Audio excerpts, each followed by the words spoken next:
स्वागत है दोस्तों आप सभी का पीटीआर एकेडमी में और मैं हूँ ऋचा। देखिए आज हमें एंशिएंट हिस्ट्री में क्या है, भारत में पूरा पाषाण काल देखना है। पूरा पाषाण काल में आपको मैंने बताया था निम्न पूरा पाषाण काल होता है, मध्य पूरा पाषाण काल होता है और उच्च पूरा पाषाण काल होता है। तो पहले हम निम्न पूरा पाषाण काल को देख लेते हैं कि क्या है। देखिए निम्न पूरा पाषाण काल में जो मानव था वो क्या था, उसका जो विकास था वो क्या था, शुरुआती काल था। यानी इसी समय क्या हुआ था, मानव का विकास हुआ था और अधिकांश समय जो है वो क्या है, हिमकाल के तहत आता था। यानी पहले क्या था कि यहाँ पर आइस एज था, तो जब मानव का क्या हुआ, धीरे धीरे विकास हुआ।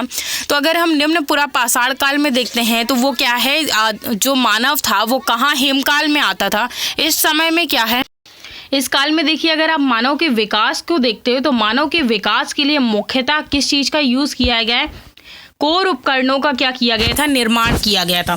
उपकरण जो थे वो मुख्य रूप से क्या है, क्वार्टरजाइट जैसे कठोर पत्थर पर बनाए गए थे, ये चीज़ याद रखिएगा। और इससे जो था वो क्या है, मानव निर्मित मुख्य औजार, जैसे औजार देख लेते हैं हम कौन कौन से थे इसमें जो मानव के द्वारा बनाए गए थे। हैंड एक्स था, क्लीवर था, चापर था और चाम्पिंग था। ये देखिए ये कुछ औजार था इस तरीके का जो काटने में यूज़ होता था।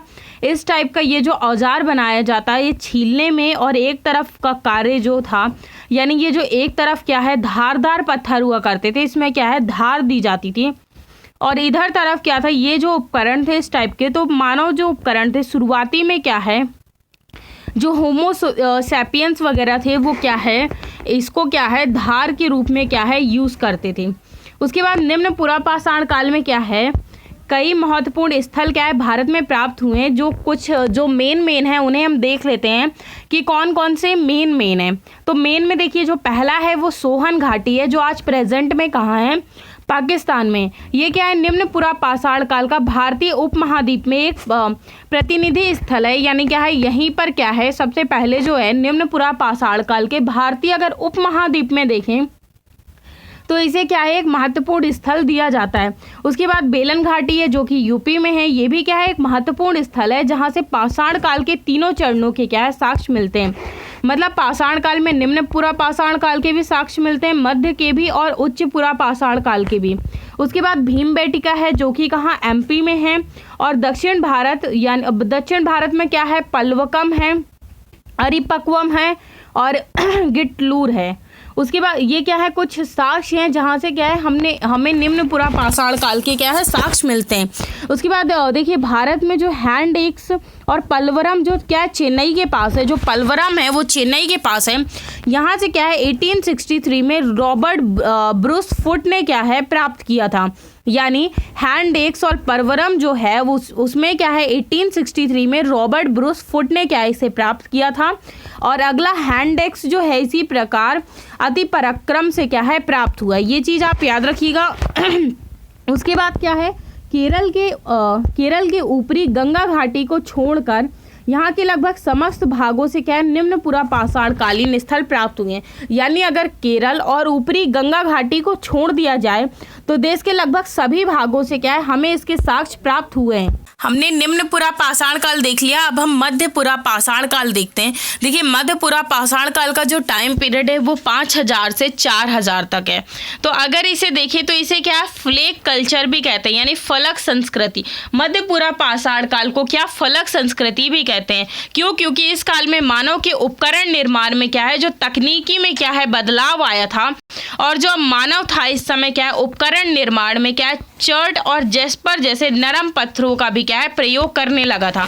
मतलब पहले मैंने आपको निम्न पूरा पाषाण काल में बताया था कि जो मनुष्य था वो क्या है, नुकीले पत्थरों का उपयोग करता था। लेकिन मध्य पूरा पाषाण काल आते आते जो मनुष्य था वो क्या है, नरम पत्थरों का भी उपयोग करने लगा था। जैसे कि चर्ट और जेस्पर का जब उसने निर्माण किया तो उसने क्या है, नरम पत्थरों का क्या किया, प्रयोग किया। और मानव द्वारा मुख्यतः फलक औजारों जैसे पपड़ी पर बना औजार का क्या किया गया, निर्माण किया गया। यानी जो फलक औजार होता है वो पपड़ी पर बना औजार होता है। यानी ये इस टाइप का कुछ समथिंग, ये जो औजार होता है ये जैसे फ्लेक टाइप, तो ये कुछ औजार होते हैं इस टाइप से से वो जो औजार थे वो दिखते थे। और देखिए फलक औजारों में अगर मुख्यतः आप देखते हैं तो खुरचनी और बेंगनी, बेधक तथा तछड़ी आदि आते थे। ये चीज़ आप ये जो नेम है ये याद रखिएगा। इसमें directly match the column type में आपको क्वेश्चंस क्या है कभी कभी आ जाते हैं यूपीएससी में और स्टेट पीएससी में, तो नॉर्मली पूछे जा सकते हैं कि फलक औजारों के अंतर्गत कौन कौन से औजार आते हैं, जैसे खुरचनी, बेंधनी, बेधक और तछड़ी। उसके बाद अगर मध्यपुरा पाषाण का मुख्य प्रतिनिधि स्थल देखते हैं तो नेवासा था, जो गोदावरी तट यानी महाराष्ट्र पर है। और क्या है, नर्मदा काल में अगर नर्मदा घाटी की आप बात करते हैं तो क्या है, इसी काल में मानव जीवाश्म भारत में सर्वप्रथम पाया गया था। यानी अगर मानव जीवाश्म क्वेश्चन आता है कि भारत में सर्वप्रथम मानव जीवाश्म कहाँ पाया गया था, तो नर्मदा घाटी में पाया गया था, याद रखिएगा। जिसे क्या है, हथनौरा मैन यानी नर्मदा घाटी कहा गया। यानी जो मानव जीवाश्म नर्मदा घाटी के किनारे सबसे प्रथम पाया गया था उसे क्या कहा गया, हथनौरा मैन कहा गया। तो ये चीज़ आप याद रखिएगा। उसके बाद निएंडरथैलेंसिस जो थे उसे भी क्या है कहा गया। उसके बाद उच्च पुरा पाषाण काल देखते हैं कि उच्च पुरा पाषाण काल में क्या स्थिति थी। तो अगर पुरा पाषाण का अंतिम काल था, मतलब अगर आप उच्च पुरा पाषाण काल की बात करते हैं तो ये क्या है, पुरा पाषाण काल का अंतिम काल है। यहाँ तक आते आते जो मनुष्य था वो काफ़ी क्या हो गया था, बुद्धिमान हो गया था और अति बुद्धिमान मानव जो था वो पृथ्वी पर आ चुका था। मतलब अब जो मनुष्य था वो क्या हो गया था, अपनी चीज़ों का क्या करने लगा था, स्वयं विकास करने लगा था, वो बुद्धिमान हो चुका था। और इस काल में कई सारे नवीन क्या हुए, परिवर्तन हुए तथा मानव गतिविधियों में और क्या हुआ, इजाफा हुआ। जैसे इसकी कुछ विशेषताएं हम देखते हैं कि कौन कौन सी विशेषताएं थी, क्या क्या चीज़ें क्या है उत्पन्न हुई थी। तो जैसे हड्डी के औजारों का प्रयोग, यानी अब उच्च पुरा पाषाण काल आते आते जो मनुष्य था वो किसके औजारों का, हड्डी के औजारों का क्या करने लगा था, प्रयोग करने लगा था। जैसे ब्लेड, ब्यूरिन, पॉइंट जैसे पहले से और बेहतर फलक औजारों का प्रयोग। यानी ब्लेड, ब्यूरिन और जो पॉइंट थे वो ऑलरेडी पहले भी क्या है इस्तेमाल किए जाते थे, लेकिन इनका क्या है और इन्हें बेहतर ढंग से क्या है प्रयोग में लाया गया। और कला तथा चित्रकला का क्या किया गया, प्रदर्शन किया गया। यानी इस काल से संबंधित चित्रकारियां जो हैं विश्व स्तर पर प्राप्त हुई, जिसमें क्या है स्पेन में अल्तामीरा की गुफाएं, फ्रांस में लाल बास्काव तथा भारत में भीम बेटिका आदि। ये क्या है कुछ एग्जाम्पल्स हैं अलग अलग जगह की, जहाँ पे क्या है इसके कुछ एग्जाम्पल उच्च पुरा पाषाण काल के पाए गए हैं। किसकी, कलाओं के, कि इस तरीके से कलाओं का क्या हुआ है, इस्तेमाल हुआ है। उसके बाद अगर इसी काल में बनी एक मूर्ति जो है वो अस्थि पर बनी है और बेलन घाटी के लोहिदा नाल जैसे स्थान से क्या है प्राप्त हुआ है। यानी एक मूर्ति है जो अस्थि पर बनी है, वो बेलन घाटी के लोहिदा नाल से क्या हुई है, प्राप्त हुई है। और महाराष्ट्र में से क्या है शुतुरमुर्ग के अंडे पर क्या है चित्रकारी मिली है। तो ये कुछ एग्जाम्पल्स हैं। उसके बाद हमने पुरा पाषाण काल देख लिया, अब हम मध्य पाषाण काल देखते हैं। तो मध्य पाषाण काल में देखिए जो टाइम है मध्य पाषाण काल का वो 10,000 से 600 तक है। तो इस काल में जो पुरा पाषाण काल और नव पाषाण काल के बीच का काल क्या है माना जाता है। अगर आपसे कोई मध्य पाषाण काल की डेफिनेशन पूछता है तो पुरा पाषाण काल और नव पाषाण काल के जो बीच का समय है उसी को क्या कहा जाता है, मध्य पाषाण काल कहा जाता है। इस समय में क्या है पुरानी जलवायु में बदलाव आ रहा था, मौसम क्या है गर्म और शुष्क हो रहा था। तो ये चीज आपके लिए आपको याद रखनी है। और इस काल में भी जो मानव था वो मुख्यतः क्या है संग्रह करता था, लेकिन उसके शिकार करने के तरीके में क्या है अब कुछ बदलाव आ चुके थे।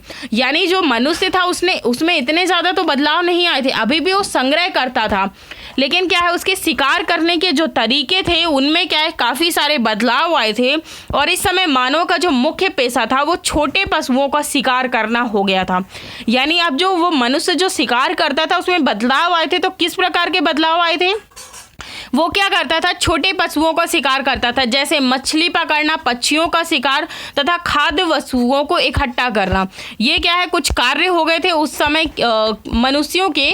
उसके बाद देखिए अगर इस काल में हम मनुष्यों के औजारों की बात करें तो अभी हमने खाने का देख लिया, वो शिकार वगैरह कैसे करते थे, संग्रह करते थे। तो मानव के औजारों में भी क्या है परिवर्तन हुए। अब उसने दूर से से फेंक कर मारने वाले अस्त्र जिसे प्रक्षेपण विकसित किए, और जिसमें क्या है तीर, धनुष एवं भाले मुख्य औजार थे।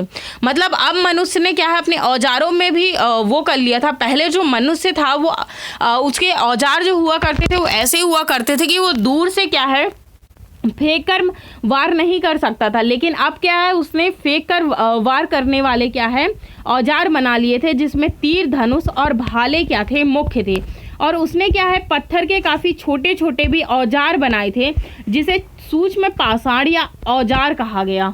ठीक है, मतलब उसने छोटे छोटे पत्थर के जो औजार बनाए यंत्र बनाए थे या तो उसे क्या कहा गया, पाषाण कहा गया या औजार कहा गया। औजार यानी माइक्रोलिथिक। अब देखिए ये त्रिकोण इस टाइप के क्या है, और अर्धचंद्राकार और ये ट्रेप इस तरीके के क्या है। अब मनुष्य जो था मध्य पाषाण काल में इस तरीके के ये क्या है औजार बनाने लगा था। उसके बाद अगर नव पाषाण काल की कुछ विशेषताओं की शुरुआत क्या है मध्य पाषाण काल से ही हो चुकी थी। यानी देखिए अगर हम किसी भी काल को देखते हैं तो जो उसकी थोड़ी बहुत शुरुआत है वो हमें उसी प्रेजेंट काल में मिल जाती है। तो जैसे क्या है मध्य पाषाण काल में ही नव पाषाण काल की कुछ विशेषताओं की क्या है शुरुआत हो चुकी थी। इसी समय मनुष्यों ने क्या है कुत्तों को सर्वप्रथम पालतू बनाया, और कहीं कहीं कृषि पशुपालन भी क्या है प्रारंभ हो गया। तो अगर ये क्वेश्चन पूछा जाए कि मनुष्यों ने सर्वप्रथम किसे अपना पालतू बनाया था जानवरों में, तो किसे बनाया था, कुत्तों को बनाया था। और कृषि और पशुपालन भी क्या है मनुष्य ने प्रारंभ कर दिए थे। भारत में आजमगढ़ जो कि एमपी में है तथा बागोर जो कि राजस्थान में सर्वप्रथम क्या है पशुपालन प्रारंभ किया गया है। यानी एमपी और राजस्थान में क्या है सबसे पहले पशुपालन क्या है प्रारंभ किया गया था मध्य पाषाण काल में। ये चीज़ याद रखिएगा। और इसी समय क्या है मध्य गंगा घाटी में कई स्थलों जैसे सराय नाहर राय, महदहा, चौपानी, मांडो, ये क्या है सभी जो हैं ये किसके आसपास के ज़िले हैं इलाहाबाद के। तो क्या है ये जो थे वो सामूहिक रूप से रहने, शवों को दफनाने, हड्डियों के उपकरण बनाने आदि के क्या है यहाँ से साक्ष्य मिलते हैं। यानी ये जो सराय नाहर राय और महदया और चौपानी मांडो हैं इन सभी से क्या है ये यहाँ से शवों को दफनाने, हड्डियों के उपकरण बनाने के क्या मिलते हैं हमको साक्ष्य मिलते हैं। अब उसके बाद हम देखते हैं नवपाषाण काल। नवपाषाण काल को भी देख लेते हैं कि इसमें क्या विशेषताएं घटित हुई थी। तो नवपाषाण काल का जो शब्द का प्रयोग है वो किसने किया था, जॉन लुबकाक ने किया था। तो अगर क्वेश्चन ये आए कि नवपाषाण काल शब्द का प्रयोग किसने किया था, तो जॉन लुबकाक ने किया था। और इस काल में क्या है कई महत्वपूर्ण विशेषताएं हम देखते हैं जो निम्न थी कि कौन कौन सी विशेषताएं थी। अगर इस समय में नए प्रकार के औजार जो थे वो सामने आए। देखिए मनुष्य जो था वो लगातार क्या है चीज़ों का क्या कर रहा था, विकास कर रहा था, जिन्हें क्या है नए ढंग से रगड़ कर, घिस कर, खुरदुरा कर तथा पॉलिश कर क्या है बनाया गया था। और जो पहले के हथियारों से भी क्या थे काफ़ी ज़्यादा बेहतर थे, जिनमें एक्स, सीजल क्या थे मुख्य औजार थे, याद रखिएगा। उसके बाद देखिए अगर जो कृषि को देखें तो विश्व स्तर पर क्या है प्रारंभ कर दिया गया था, पशुपालन भी स्टार्ट कर दिया गया था, और मृदभांड निर्माण तथा चाक वाले पहियों का भी क्या है निर्माण हो चुका था। उसके बाद सील, बट्टा, ओखली और मूसल का भी क्या किया गया था, प्रयोग किया गया था इस काल में। उसके बाद जो लोगों के आवास थे वो क्या हो गए थे, स्थायी हो गए थे, और ग्रामीण समुदाय का भी क्या हुआ था, विकास हुआ था। यानी लोगों के पहले जो घर हुआ करते थे वो स्थायी नहीं हुआ करते थे, लोग क्या है भोजन के लिए क्या है इधर से उधर भटकते रहते थे। लेकिन अब लोग क्या करने लगे थे, कृषि करने लगे थे, पशुपालन करने लगे थे, और जो व्यक्तियों के जो आवास थे वो क्या होने लगे थे, स्थायी होने लगे थे। और धीरे धीरे ग्रामीण समुदाय का भी क्या हो रहा था, विकास हो रहा था। यानी जो लोग थे वो आपस में मिलजुल कर रहने लगे थे, और मेल जोल क्या है इस समय तक आते आते क्या है मनुष्य के बीच में बढ़ने लगा था। ये जो सभी विशेषताएं हैं वो अपने समय काल की दृष्टिकोण अगर उसी समय के दृष्टिकोण से देखें, तो अगर हम उसी टाइम के अकॉर्डिंग देखें तो ये क्या है काफ़ी क्रांतिकारी साबित होती हैं। कैसे, अतः क्या है गार्डन चाइल्ड जैसे विद्वान जो हैं, यानी गार्डन चाइल्ड एक विद्वान हैं, उन्होंने क्या है नवपाषाण काल को क्या है क्रांति का काल कहते हैं। यानी गार्डन चाइल्ड जो है वो क्या है नवपाषाण काल को क्या है क्रांति का काल कहते हैं। हालांकि कुछ विद्वान यह भी तर्क देते हैं कि जब कृषि तथा पशुपालन की शुरुआत मध्य पाषाण काल में ही हो चुकी थी तो क्यों ना इसे क्रांतिकारी कहा जाए, लेकिन विद्वानों का बहुमत नवपाषाण काल में ही क्रांति काल मानता है। मतलब देखिए कुछ विद्वानों का कहना ऐसा है कि मध्य पाषाण काल को में अगर कृषि और पशुपालन की शुरुआत हो गई थी तो हमें उसे ही क्या है क्रांतिकारी काल कहा जाना चाहिए। लेकिन विद्वानों में ज़्यादातर विद्वानों का जो मत है उन्होंने यही बात कही है कि नवपाषाण काल को ही क्या है क्रांतिकारी काल माना चाहिए। क्यों? अब विद्वानों का पक्ष भी ये है कि क्योंकि यहाँ पर क्या है व्यापक रूप में जो विशेषताएं हैं वो व्यापक रूप में दिखाई देती हैं। इनके समय और इनका जो प्रभाव या जो मूल रूप से बदलाव है वो क्या है इसी में दिखाई देता है। उसके बाद कृषि के विसरण का सिद्धांत है, ये हम देख लेते हैं कि ये क्या है। तो इसमें क्या है पूर्व में माना जाता था कि आज के पश्चिमी एशिया यानी नतूफियन संस्कृति, कौन सी संस्कृति? नतूफियन संस्कृति, जो इजराइल जॉर्डन क्षेत्र में है। तो यहाँ क्या है यहीं से क्या है यानी नतूफियन संस्कृति से ही क्या है कृषि जो है वो पूरी दुनिया में फैली। लेकिन वर्तमान में क्या है इसे इनकार कर दिया गया। यानी जो कृषि का विसरण सिद्धांत है उसका ये कहना था कि अगर आज के पश्चिमी एशिया में अगर आप कृषि का विकास देखते हैं तो नतूफिन संस्कृति से ही क्या है पूरी दुनिया में फैली है। लेकिन अगर आज आप प्रेजेंट टाइम में इस कॉन्सेप्ट को देखते हैं तो पूरे तरीके से क्या है नकार दिया गया है। अब ये माना जाता है कि नवपाषाण काल में ही क्या है अलग अलग फसलें जो है वो स्वतंत्र ढंग से उगाई गई थी और दुनिया के अलग अलग हिस्सों में क्या है बोई गई थी। तो अगर अब कृषि का विकास देखा जाए तो वो किस काल में माना गया है? नवपाषाण काल में माना गया है। उसके बाद पश्चिमी एशिया में क्या है नतूफियन को क्या है पश्चिमी एशिया में नतूफियन को क्या है दुनिया को सर्वप्रथम जौ तथा गेहूं की कृषि को क्या है ज्ञान दिया था। यानी जो नतूफियन संस्कृति है उसी ने क्या है सर्वप्रथम जौ और गेहूं की कृषि का क्या है ज्ञान दिया था। और अमेरिकन ने सर्वप्रथम मक्का उपजाया तो भारत ने दुनिया को सर्वप्रथम चावल और कपास की कृषि से क्या है अवगत कराया यानी सिखाया। तो अलग अलग कृषियों को भी हमने देखा कि कौन कौन से कृषि कहाँ से आए। और सबसे पहले जो बोई जाने वाली जो फसल थी वो गेहूँ और चावल और मक्का थी। तो गेहूं कहाँ था? नतूफियन संस्कृति में था और अमेरिकन संस्कृति में मक्का था और भारत में क्या था? चावल था। तो ये जगहें थी कुछ जहाँ क्या है सबसे पहले क्या है ये फसलें जो हैं उगाई गई थी। और देखिए पूर्व में ये माना जाता था कि मृदभांड जो है वो नवपाषाण काल की क्या है जरूरी विशेषताएं हैं। लेकिन अब तक जो कई मृदभांड हैं मृदभांड विहीन बस्तियां क्या है प्रकाश में आई हैं। मतलब उसमें ये कहा गया था कि अगर नवपाषाण काल की जो विशेषता है वो मृदभांड भी है लेकिन अब कई मृदभांड विहीन बस्तियां भी है क्या है प्रकाश में आई हैं। यानी यहाँ पर क्या है मृदभांड नहीं पाए जाते थे। लेकिन अब तक माना जाता है कि कई ऐसे नवपाषाणिक गांव हो सकते हैं जहां मृदभांड ना हो और अब ये चीज़ भी क्या है मान ली गई है। अब भारत में नवपाषाण काल की क्षेत्रीय विशेषताएं देखते हैं कि कहाँ कहाँ कौन कौन सी विशेषताएं थी। तो गेहूँ जौ खजूर ये कहाँ थी? मेहरगढ़ में थी। उसके बाद गोबर राख ये कहाँ था? दक्षिणी भारत में था। और मध्य गंगा में क्या था? चावल था। और ये इधर पूर्वोत्तर में और उत्तरी क्षेत्र में ये क्या थी? कुछ क्षेत्रीय विशेषताएं थी यहाँ की। उसके बाद नवपाषाणिक बस्तियाँ अगर हम देखें तो पूरे महाद्वीप के कई क्षेत्रों से क्या है प्राप्त हुई हैं।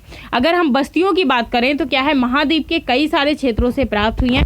लेकिन इन सभी बस्तियों में क्या है एक रूपता नहीं है बल्कि इनमें क्या है क्षेत्रीय विभिन्नताएं पाई जाती हैं जिन्हें हम निम्न बिंदुओं से देख सकते हैं। मतलब इनमें क्या है इनमें सभी में क्या है अलग अलग जगह के हिसाब से इनमें क्षेत्रीय विभिन्नताएं हैं। सभी क्या है एक जैसी नहीं हैं। अब जैसे हम देखते हैं कि पश्चिमोत्तर क्षेत्र में नवपाषाण काल इसके क्षेत्र में अगर कुछ महत्वपूर्ण स्थल हम देखें तो जैसे मेहरगढ़ हो गया, किली गुल मोहम्मद हो गया, राणा घुंडई हो गया, सराय खोला हो गया। ये सभी जो क्षेत्र है वो मेहरगढ़ के क्या है एक महत्वपूर्ण स्थल हैं। और देखिए यहाँ से जौ, गेहूं, खजूर तथा कपास दुनिया में सर्वप्रथम कृषि के क्या है साक्ष्य प्राप्त हुए हैं। और यहीं से क्या है लोगों ने क्या है पशुपालन में भी क्या है संलग्न थे, यानी यहाँ के जो लोग थे वो क्या है पशुपालन भी करते थे। उसके बाद यहाँ से क्या है कच्ची ईंटों के क्या है आयताकार भवन यानी 4 कमरों वाले क्या है भवन प्राप्त हुए हैं। और यहाँ मृदभांड पूर्व तथा मृदभांड बाद दोनों चरण क्या है प्राप्त हुए हैं। ये चीज़ याद रखिएगा। यहाँ के जो लोग थे वो अनाजों को रखने के लिए क्या है बड़े बड़े अन्नागार बनाते थे, यानी क्या है जो लोग थे वो काफ़ी ज़्यादा विकसित हो चुके थे, वो कृषि भी करने लगे थे और जो उससे अनाज जो उपजता था उसका क्या है संरक्षण भी करने लगे थे। अब उत्तरी क्षेत्र में हम देखते हैं तो उत्तरी क्षेत्र में देखिए 2500 से 1500 BC इसका काल माना जाता है। इसके तहत झारखंड के क्या है बुर्ज होम और गुफा काल जैसे क्या है स्थल आते हैं। यहाँ के जो लोग थे वो क्या है गर्तवास जमीन के अंदर का क्या है प्रयोग करते थे। मतलब यहाँ के जो लोग थे वो क्या है चीज़ों को रखने के लिए किसका प्रयोग करते थे जमीन के अंदर का प्रयोग करते थे। और गेहूं दलहन की क्या करते थे गेहूं और दालों की क्या करते थे कृषि करते थे। और यहाँ भी क्या है पशुपालन के भी क्या है साक्ष्य मिलते हैं और कई प्रकार के मृदभांड भी प्राप्त हुए हैं। और लेकिन क्या है यहाँ सूक्ष्म पाषाण नहीं मिला, मतलब मृदभांड तो मिले लेकिन सूक्ष्म पाषाण नहीं मिला, बल्कि हड्डियों पर औजार बनाने के क्या है साक्ष्य मिले हैं। मतलब यहाँ पे सूक्ष्म पाषाण तो नहीं मिला लेकिन हड्डियों पर औजार बनाने के क्या है साक्ष्य मिले हैं। और बुर्ज होम से मालिक के साथ कुत्ते को दफनाने के भी क्या है साक्ष्य मिले। मतलब मैंने आपको बताया था कि सबसे पहले क्या है पशुपालन में कुत्ते को पाला गया था, तो अब क्या है जो मनुष्य और उसका जानवरों का प्रेम क्या है इतना ज़्यादा बढ़ गया था कि हमें बुर्ज होम से क्या है एक मालिक के साथ कुत्ते के दफनाए जाने के क्या मिलते हैं साक्ष्य मिलते हैं। तो इससे हमें इस चीज़ का पता चलता है कि जो मनुष्य था उसका क्या है जानवरों के प्रति भी क्या है घनिष्ठ संबंध हो गया था दोनों का आपस में। अब उसके बाद हम दक्षिण भारत में देखते हैं कि दक्षिण भारत में क्या स्थिति थी। तो दक्षिण भारत के कुछ महत्वपूर्ण स्थल हैं। जो पहला है कर्नाटक में मास्की, हलूर, पिकलीहल, ब्रह्मगिरी, संगनकल्लू।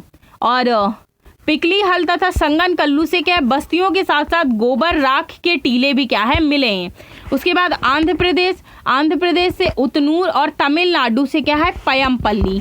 उसके बाद अगर आप एक नोट है छोटा सा उसे भी देख लीजिए। दक्षिण भारत के क्या है जो नौपाषाणिक लोग थे वो कृषि की अपेक्षा क्या है पशुपालन पर ज़्यादा जोर देते थे। यानी दक्षिण भारत में क्या है कृषि में कम ध्यान दिया गया और पशुपालन पर क्या है ज़्यादा ध्यान दिया गया। और यहाँ की जो मुख्य फसल थी वो क्या थी रागी थी। और यहाँ के नौपाषाणिक बस्तियों के साथ साथ अपरिहार्य रूप से गोबर राख के भी टीले क्या है प्राप्त हुए हैं। तो ये चीज़ याद रखिएगा। यानी यहाँ के जो लोग थे वो क्या है सीधी सी बात है कि जानवरों को क्या है ज़्यादा पालते थे तो गोबर के टीले क्या है आपको ज़्यादा मिलेंगे। उसके बाद मध्य भारत के क्षेत्र देख लेते हैं। तो इस क्षेत्र में महत्वपूर्ण स्थल में क्या है बेलन घाटी में कोल्डिहवा, महदाया तथा चौपानी मांडो आदि हैं। और कोल्डहिवा से क्या है विश्व से सर्वप्रथम चावल उगाए जाने के क्या है साक्ष्य मिले। कि बात क्या है विद्वान कहते हैं, यानी लोगों का विद्वानों का ऐसा मानना है कि यहीं से क्या है कोल्डहिवा से क्या है विश्व में सर्वप्रथम चावल उगाए जाने के क्या है साक्ष्य मिलते हैं। और इसी प्रकार चौपानी मांडो में सर्वप्रथम मृदभांड निर्माण करने की क्या है बात की जाती है। यानी यहाँ पर ऐसा कहा जाता है कि सबसे पहले क्या है चौपानी मांडो में क्या है मृदभांड का निर्माण किया गया था। और अगर हाल ही में देखें लुहारा देव यानी संत कबीर नगर में जो है वहाँ क्या है काफ़ी प्राचीन तिथि के चावल के क्या है कृषि के साक्ष्य आए हैं। यानी अभी उसके बाद पूर्वोत्तर क्षेत्र में देखते हैं। तो पूर्वोत्तर क्षेत्र में 2000 से 1000 BC के बीच इसमें क्या है असम के क्या है कछारी इलाके में कई नौपाषाणिक बस्तियां मिली हैं। असम का कौन सा इलाका कछारी इलाका, यहाँ पर क्या मिली है नौपाषाणिक बस्तियां मिली हैं जिनमें सातातारू, मरगडोला, देवाजाली, हैंडिंग आदि क्या है मुख्य हैं। उसके बाद नॉर्थ ईस्ट क्षेत्र में यानी पूर्वोत्तर क्षेत्र में जिसे नॉर्थ ईस्ट क्षेत्र में क्या है कृषि पर बल ना देकर पशुपालन पर बल दिया गया था। ये चीज़ याद रखिएगा। उसके बाद कुछ अन्य क्षेत्र देखते हैं कि कौन कौन से थे। तो अन्य में क्या है नौपाषाणिक वस्तुओं में क्या है चिरांद बिहार, पांडुरजा देवी तथा महिष दल दोनों बंगाल में हैं आदि हैं। इनमें क्या है, चिरांद जो है एक महत्वपूर्ण स्थल है और यहाँ से क्या है, भारी मात्रा में जानवरों के सींग में विशेषकर कौन सा जानवर, हिरण की हड्डी के बने क्या है उपकरण मिले हैं। उसके बाद हम तिथि निर्धारण तथा विधियां देखते हैं कि कौन कौन सी। तो निरपेक्ष तिथि निर्धारण विधि देखेंगे और सापेक्ष तिथि निर्धारण विधि देखेंगे। तो पहले निरपेक्ष तिथि निर्धारण विधि देखते हैं। इसमें क्या है, पदार्थों के भौतिक रासायनिक गुणों का क्या है विश्लेषण किया जाता है। उसमें जैसे C14 विधि है, वृक्ष वलय सिद्धांत है और KAR डेटिंग है। इसमें क्या है डेंड्रोक्रोनोलॉजी से क्या है तिथि का निर्धारण किया जाता है।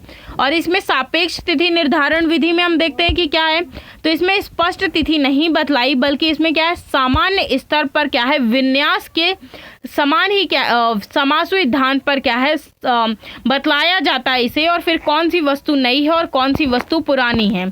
तो ये चीज़ याद रखिएगा। उसके बाद C14 तिथि देख लेते हैं कि क्या है। C14 तिथि में क्या है, समस्थानिक C12 और C14 है। C12 जो होता है वो स्थिर होता है और जो C14 होता है वो अस्थिर होता है। इसमें क्या है, जीव जंतु या वनस्पतियों में C12 या C14 की मात्रा क्या है स्थिर बनी रहती है और मात्रा जो होती है वो क्या होती है बराबर होती है। लेकिन अब क्या है, मृत्यु होने के बाद जो है वो C12 क्या होता है, C12 जो होता है वो स्थिर रहता है, परंतु C14 की मात्रा क्या है कम होने लगती है। उसके बाद अगर देखा जाए प्रत्येक अगर 5730 वर्षों में C14 जो है वो अपनी प्रारंभिक मात्रा का क्या है आधा हो जाता है और यही प्रक्रिया क्या है चलती रहती है।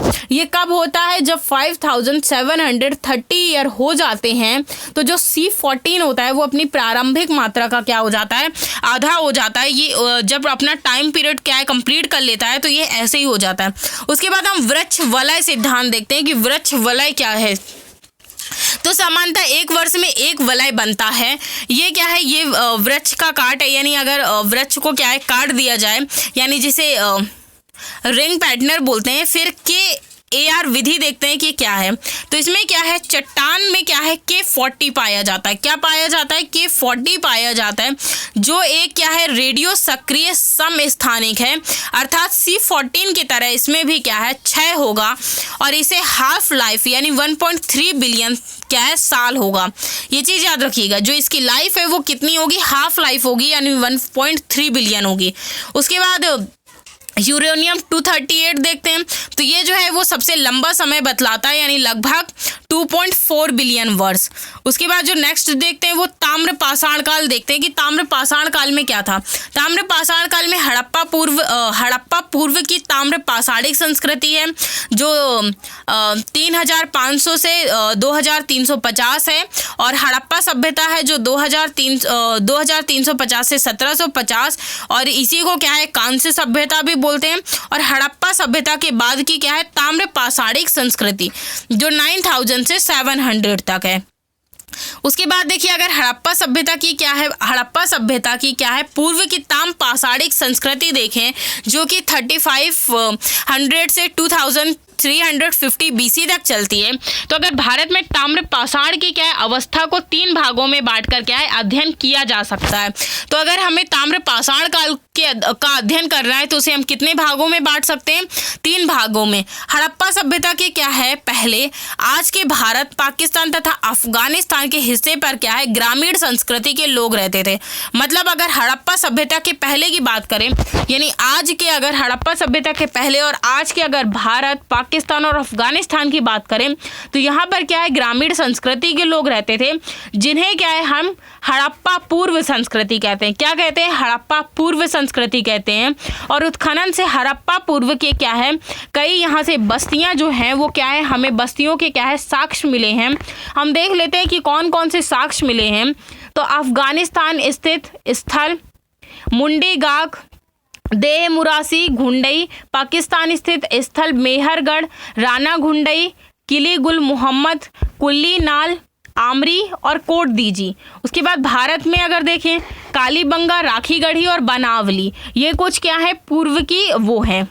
उसके बाद अगर हड़प्पा पूर्व ग्रामीण बस्तियों के क्या है उपरोक्त लोग क्या है जो ग्रामीण समुदाय के रूप में क्या है जीवन व्यतीत करते थे, और इनमें जो ज़्यादातर जो घर थे वो किसके बने थे, घास फूस के बने थे।